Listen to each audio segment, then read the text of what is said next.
Hi guys, അങ്ങനെ നീണ്ട 10 ദിവസത്തെ ക്രിസ്മസ് വെക്കേഷൻ ശേഷം നമ്മൾ തിരിച്ച് കോളേജിലോട്ട് പോകണം.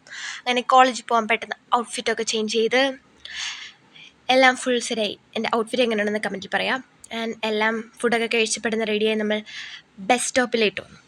ബസ് സ്റ്റോപ്പിൽ വന്ന് പെട്ടെന്ന് തന്നെ ബസ് കിട്ടി, കാരണം നമ്മൾ കറക്റ്റ് ടൈമിലാണ് വന്നത്. And this is my college വന്നുകൊണ്ട് നമ്മൾ നേരെ നമ്മുടെ കോളേജ് ബഡീസിൻ്റെ അടുത്തേക്കാണ്. അപ്പോൾ ഇവരെനിക്ക് വേണ്ടി ഇവിടെ വെയിറ്റ് ചെയ്യുന്നുണ്ടായിരുന്നു. നിങ്ങളത് ആലോചിക്കണം, ഇവരെനിക്ക് വേണ്ടി ഇവിടെ വെയിറ്റ് ചെയ്ത് ഇരുന്നു.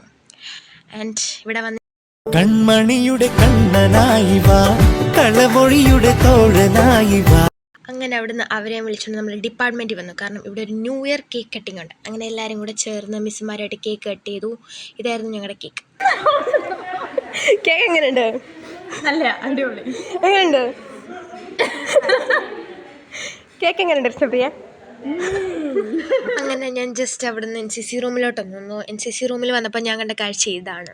ഇവിടെ എല്ലാവരും കൂടെ ചേർന്ന് ക്ലീൻ ചെയ്യുകയാണ്. എന്നെ വിളിച്ചു വരുത്തിയതൊക്കെ ക്ലീൻ ചെയ്യിക്കാൻ വേണ്ടിയിട്ടാണ്. നമുക്ക് ചെറിയൊരു എൻറോൾമെൻ്റ് ഉണ്ട്, അതിന് വേണ്ടിയിട്ടാണ് ഇവിടെ ക്ലീനിങ് നടക്കുന്നത്. ആൻഡ് അങ്ങനെ അതൊക്കെ ഫുള്ള് ക്ലീൻ ചെയ്ത് വൃത്തിയാക്കി ഞാൻ ഡിപ്പാർട്ട്മെൻറ്റിൽ വന്ന് ഫുഡൊക്കെ കഴിച്ചു. ഞങ്ങളെല്ലാവരും കൂടെ ചേർന്ന് ഫുഡൊക്കെ കഴിച്ച് ആൻഡ് ഇതായിരുന്നു നമ്മുടെ ജൂനിയർ പിള്ളേർ, എൻറോൾമെൻറ്റിന് വന്നവർ. ഇവിടെ വന്നവർക്ക് എല്ലാവർക്കും സെലക്ഷൻ കിട്ടി, കാരണം നല്ല അടിപൊളി പിള്ളേരായിരുന്നു.